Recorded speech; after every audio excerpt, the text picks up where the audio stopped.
Hello, everybody, and thank you for tuning into the Liberty Report. With us today is Chris Rossini, our co-host. Chris, nice to have you with us today.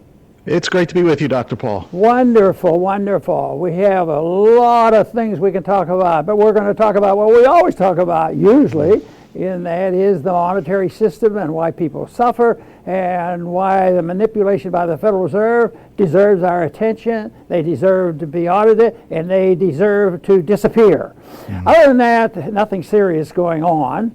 But this week was sort of exciting. I like to watch the marketplaces and then try to interpret by just looking at the markets what's going on. And the market, it moves rapidly and discounts, events, and it's pretty significant. At other times, if you look at certain investments and in long term and what the trends are and how to protect wealth, that's a different story. But when in a way, I see the markets as a news station too, because that is telling us something big is going on, at least for an hour or two. People think it's serious. But there was a little bit of that going on, like a lot was going on Thursday, because I'm sure that there are other days that have been very, very variable, up and down, but I never personally paid attention to it to see what happened in the markets on Thursday, because before the CPI was being released, the market said, oh, must be going to be a little bit better, and the market was up like 500 points, and yet as soon as the markets opened, I mean, the numbers were terrible. There was a lot more inflation. Statistically, it was beating a lot of records. So what happened? What happened to the stock market? It went crashing down. I think it was down like 500 points. But that didn't stop them. Certain events occurred. Certain manipulations occurred. The plunge protection team got active. And all of a sudden, I think it closed well over 500. So it was back up 1,000 points. Now that's a lot of movement, and a lot of movement is purposeful in that people, speculate. They have shorts and longs, and some people win and some people lose. It isn't like they're just flipping a coin, but it's almost worse than that, because they're flipping the coin of so many other variables. What's the Fed going to do? What's the Congress going to do? What's SEC going to do? And on and on. So anyway, this went on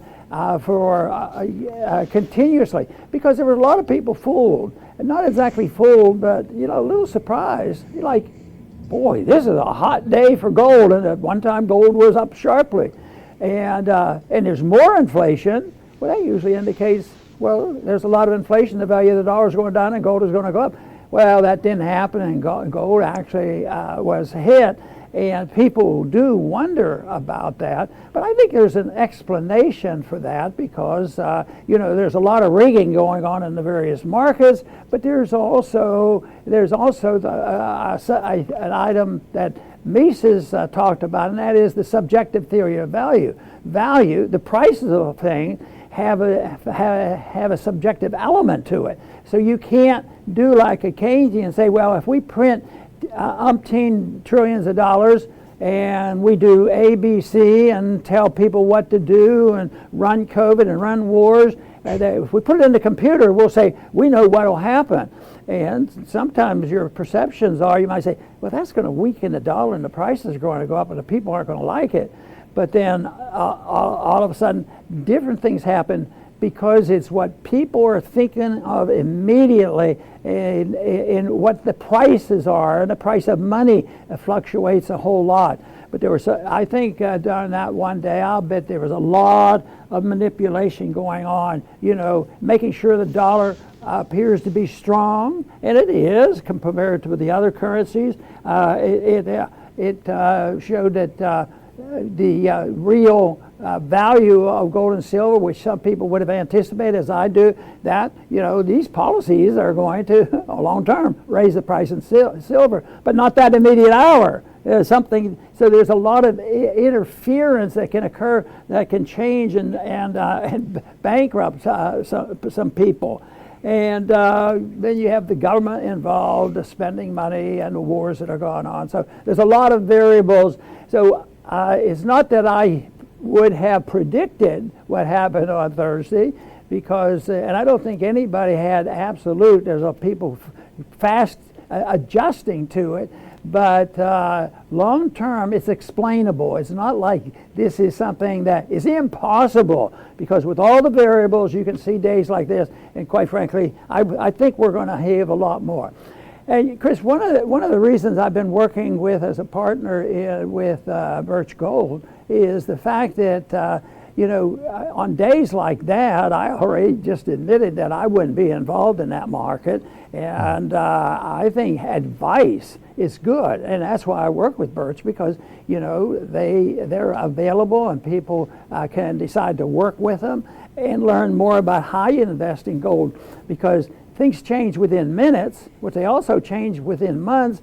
But if you're going to invest to raise your kids and pay for their education, you have to have a little bit more stability. You know, you can't depend on hitting it right when the stock market might go up 1,000 and down 1,000, this sort of thing. Same way with gold. Gold going way down when technically on the surface, oh, gold should be going up here. So this is one of the reasons I work with Birch, is so that our viewers have an opportunity to go somewhere if they want to get more involved in gold. People say, well, it's been terrible last month, I don't know. Well, you know, there's some people who say that's exactly the time you have to get involved or should get involved, because of the variables, and it's a long-term decision making. So this is the reason we have on our screen there a text number. A text number will get you in touch with Birch Gold, and they will send a free package of information to get you started or help you along if you have any questions. Tell you, I always have questions about what's going on. I try to understand it and coordinate all what's going on, you know, in foreign policy and domestic policy, as well as monetary policy. So this would be one place where you could take a look at it and see if it's helpful. And just because there was a week of chaos, that's not the reason to steer away from thinking about the precious metal. It might be the reason you really should pay close attention. So, Chris, this activity this week, I'm sure you were watching it and finding it interesting. I sort of have the attitude, I wished it weren't so serious. I wished it wasn't a result of war and inflation and the destruction of wealth of so many people. But it is a puzzle. It's a puzzle that comes together, and anticipating. Some people do it only for minute to minute, to use puts and calls and make a buck like every few minutes. And then there are others who are seeking, as I had over the years, seeking to put away the money, because I was raised in an age where you worked hard and you were frugal and you were taught to save. And even as a young person, I'll tell you how long ago that was, because I started one of my first jobs at 35 cents an hour, and I was able to save money. So things are different now.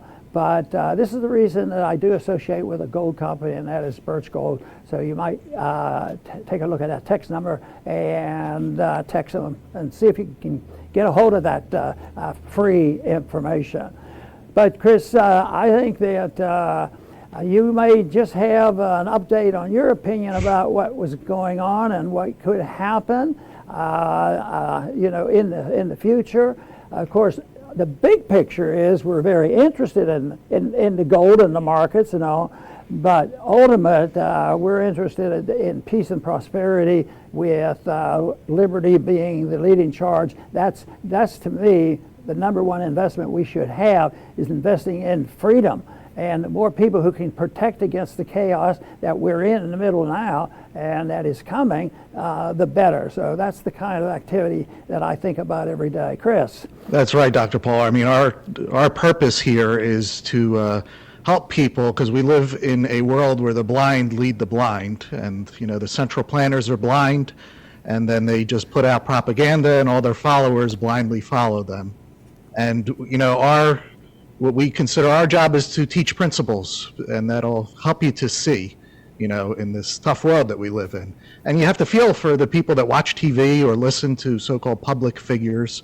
You know, we know from the COVID experience, the statements of the public figures was of no help to the American people, and it's the same with the financial world. We were told initially that inflation was transitory.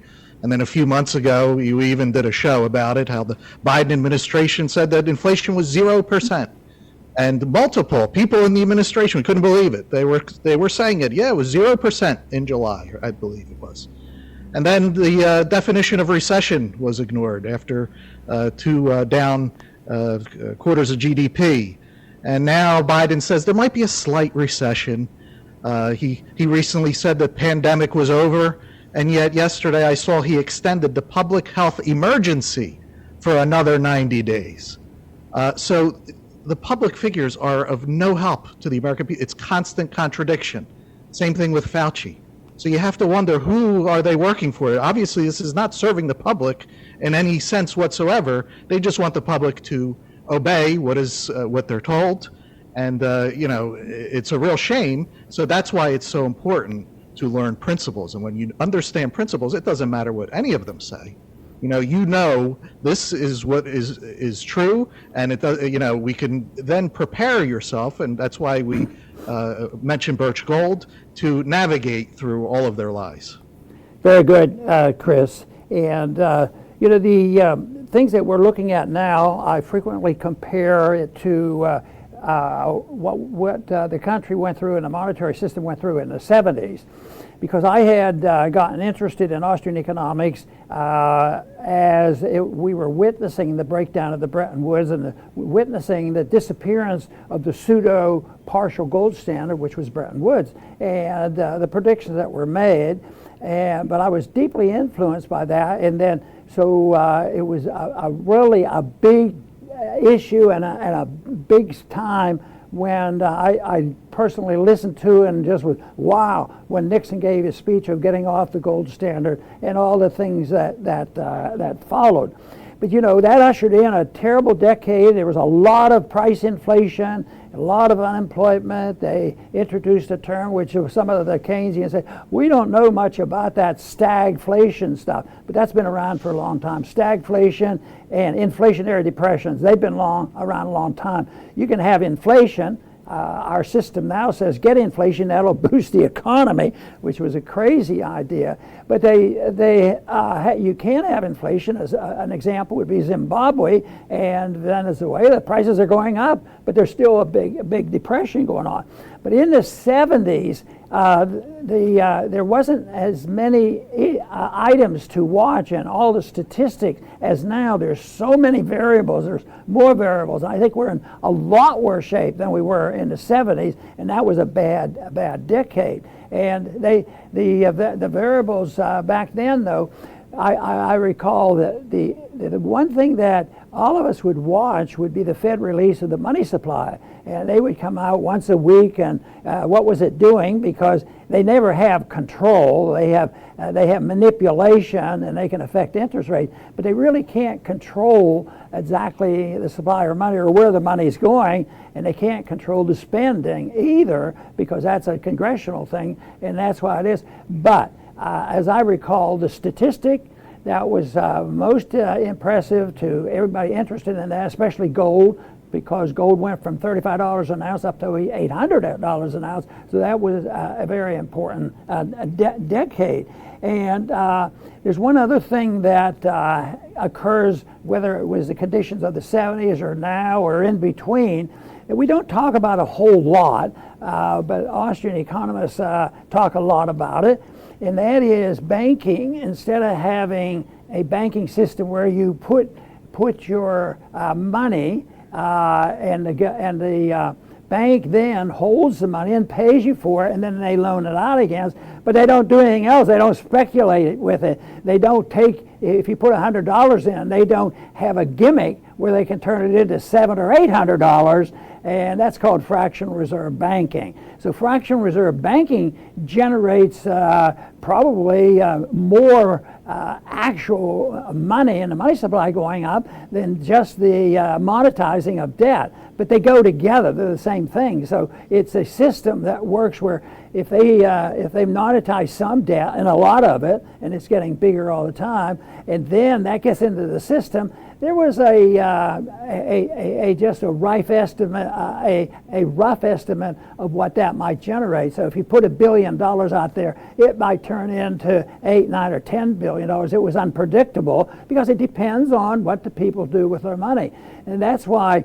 We pumped in trillions of dollars after COVID, and the recession was starting, and and sometimes things didn't do exactly as they thought because they don't know. It's human actions, it's human activity, it's unpredictable, and that's why economic planning is so bad. And then this whole idea, we can regulate because we can control the interest rate. Yeah, they really control it very well. Well, we want interest rates to be somewhere between 0 and 20, and we'll keep working at it. And literally, it had been done there to 0, and credit card interest rates could get up to 20%. But they can't control it and pretend it, and yet they are supposed to be our saviors. They know how to regulate. They're economic planners. They can finance wars. They can take care of the banking system. It's a morally corrupt system that festers. And eventually, though, we have to look out for the big bust, and that ends in what they call a crack-up boom, because people get so nervous they don't know what to do. They just get me out of here. Sort of an exaggeration of what happened on Thursday. Get me out of here. Get me in it. Get me back out of it again. And that is just a hint of what a crack-up boom might look like. And it's been known, it's in there, and Mises has written about it, and it really concludes an era. When that happens, you don't just repair the crack-up boom easily. And right now, if we did all the right things, we could repair it. If it were a depression like in 1921, that was repairable. But we're not able to do that now because it's politically unacceptable. But if we did the right things, cut spending and get out of the way and get rid of the Fed and live within our means and don't steal our liberties away with lockdowns like they did with COVID and not fighting all these wars, yes, we could get out of it. But that's how much chance we have of doing that in a political, calm, cool, collective way. This is not going to happen. That's why we have this program we talk about. Bad times are coming. We all should start to prepare for it or continue to prepare for it. Right, Dr. Paul. And one of the ways is understanding just some basic economic principles. Obviously, and nobody should be shocked that the Inflation Reduction Act did nothing to bring down inflation. But one thing that we have to be alert for is if they start talking about price controls, because price controls lead to shortages. And, the government's going to pretend like it's the white knight coming in, but like, we're going to stop these businesses from charging so much. But that just messes things up even further. I mean, if, let's say, the market price of eggs is $5 and the government says you can't charge more than $2. Well, what happens? What happens when there's any type of sale? People will rush to buy more eggs at $2. It's a sale. But the producers of the eggs, because of inflation, their costs are still rising, and they can't sell for more than $2. So they can't make a profit. So what ends up happening? They pause production, they stop production, nobody else goes into the business because you can't sell eggs for more than $2, government says. And that's how price controls lead to shortages. But even though that is so basic, there's an angle from people that like power. And that's because when there's empty shelves, then they start rationing. And we could think of COVID, of all the stupid rules that they created. Imagine them rationing food. If your Social Security number ends in an odd number, you can get eggs on Monday, Wednesday, and Friday. And I have a short story because my grandparents lived in Poland during World War II under the Nazis first and then the Soviets. So I know a bunch of stories. One story, my grandmother said she was coming home from somewhere and she had some meat and she's hiding it in a bag. And on her way home, she notices, a busybody following her. So she quickly runs in the house, takes the meat out of the bag, throws it into like a hole that they had near the attic. So this person comes in to check, make sure what's going on in this house, didn't find any meat. So that's the level that government can make people sink to, with price controls, with shortages, with rationing. And that's why it has to be nipped in the bud, because if they start talking about price controls, people should rise up against it immediately. Chris, that's a very important subject, because we did witness that in the 70s, and I was impressed with how quickly they had a bad effect. Like 24 hours or 48 hours, everybody's prices were raised, and they thought, well, people say, well, they can't raise the price. Their tank is full of gasoline, and they only paid such and such for it, so they should sell it to us for that. Yes, but they have to replace it at the new price, and they won't be able to. So it is immediate, effective, and it's very destructive. It just has, what has happened, I used to think about that back in the 70s. I thought, this is, when you ruin the pricing structure, you're in a socialist system. Even though they don't declare the government owns it, it's very socialistic if they're controlling all the prices, and that's what happened. But the one thing that happens is the more failure there is with economic intervention, and the tyrants get worried about it, the more lies they have to tell. They lie to get in office, but when their system crumbles, they even lie more so. Then they use force too, and that's what we were seeing in the COVID thing. And it was deadly. They had to violate liberty to pretend that they cared about the people. And now we're finding out all the treatment the government was paying for, and they continue to do it, actually made conditions worse. Let alone the economic conditions were made worse as well, but the medical conditions were made worse. And the groups that get involved in this, one thing they have a little bit of a problem with, I think most people will agree with me, at least those who are listening and viewing today, and that is that a lot of lying is going on. And Chris, I think, already mentioned they can't even define, a recession or an inflation. They can't define it. They've lost contact with reality, and some of them, it's not a moral issue with them. It's a utilitarian issue that if we can lie enough to them, we might get elected. We're hoping that the lies are being more identifiable right now, and things will change, and we always have to keep doing that. But that is what they resort to, is telling lies, and it's based on the lies, and they live in a weird world. They get on the air running for high offices, and they get like the Supreme Court, and they say, this is a tough question, so I hope you can answer this one. What is a woman? Oh, we don't know what a woman is. What do you expect from us? That's the kind of craziness that's going on, and a lot of people recognize that, but they're still out there doing the same thing. They lie through their teeth because they're not capable of the comprehension of what the truth is, and they have no desire, and they don't believe it's possible that anybody can have access to truth. So they are challenging something that has been known since the beginning of time, and that is that people have a sense that there is a moral higher law, that if all you have to do is open your eyes and ears, you will be aware of it.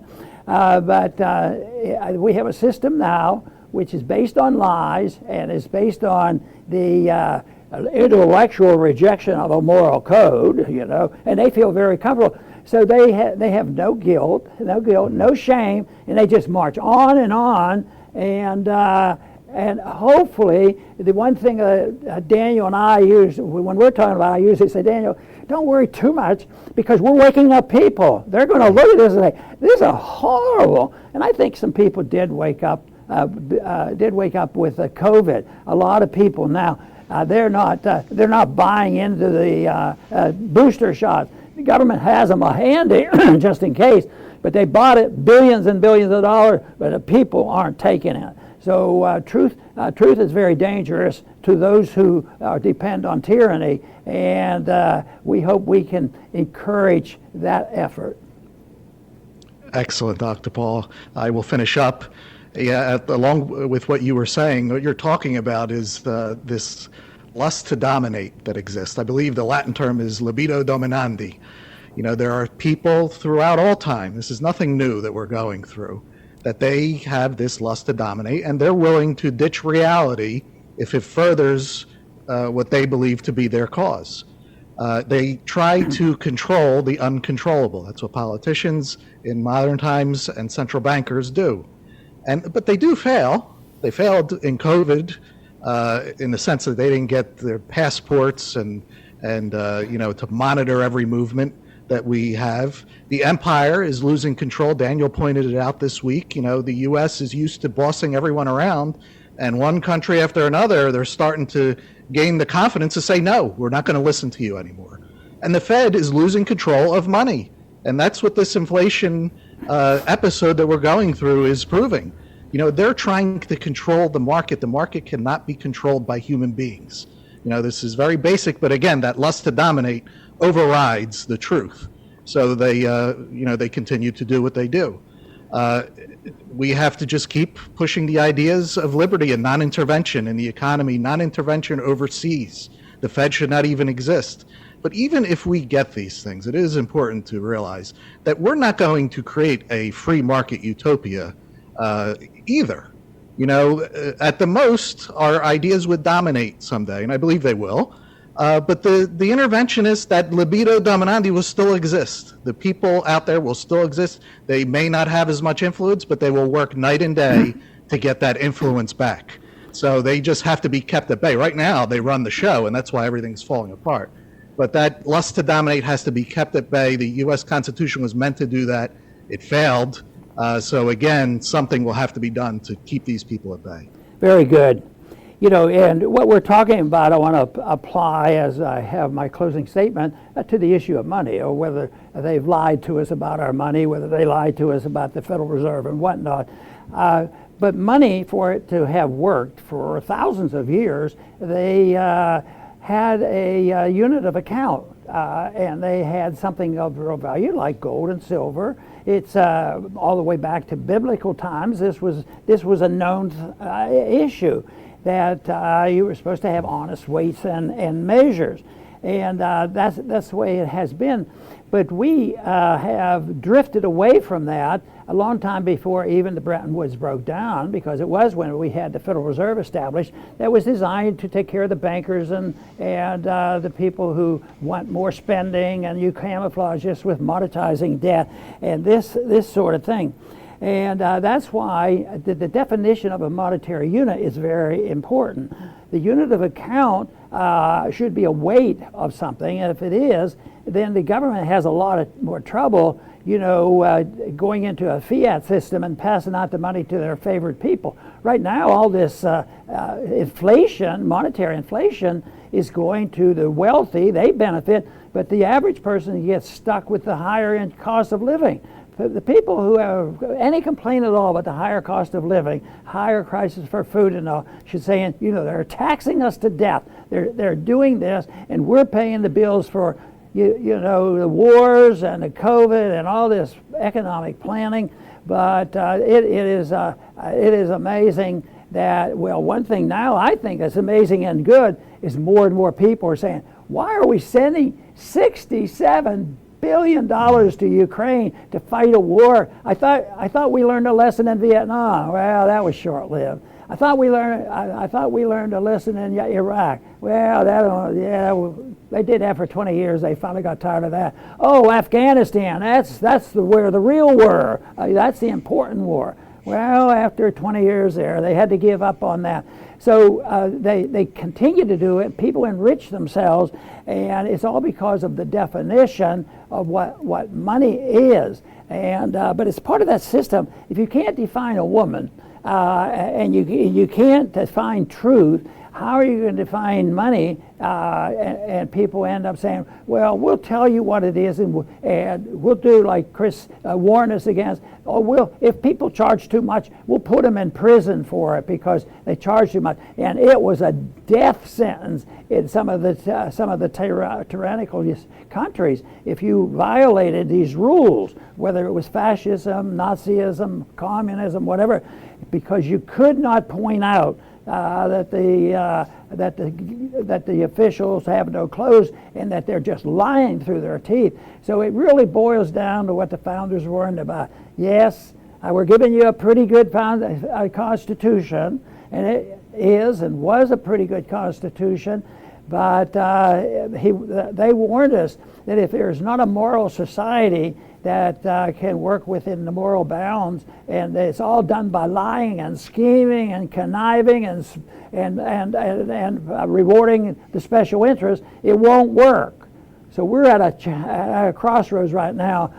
If this condition continues where you can't even define anything, or you might get canceled for it, you might lose your jobs and these other things. If that lasts, we're in bigger trouble than we think. I keep thinking and believing that can be reversed, and we do see signs of that. And we see signs that the parents are waking up about maybe we should pay more attention to the government teaching our kids how to live and letting them set the moral standard. So there's a place, and the one thing is we have a philosophy of government built on the principles of morality that should be able to be used to convince people of it. The other side, why people go along with this, why should they bow to Nancy Pelosi? That blows my mind. So I think that people have to wake up. Ultimately, it's the people that make the decisions. Governments are a reflection of an attitude of the people right now. The attitude of the people have been conditioned, and it's a sickness. And just take, for instance, when did a lot of this stop? The Progressive era. 1913, we ought to cancel 1913. Get rid of the income tax and get rid of the Federal Reserve and get rid of the foreign policy that was established at that time. Believe me, we would all be better off and a lot happier. I want to thank everybody for tuning in today to the Liberty Report.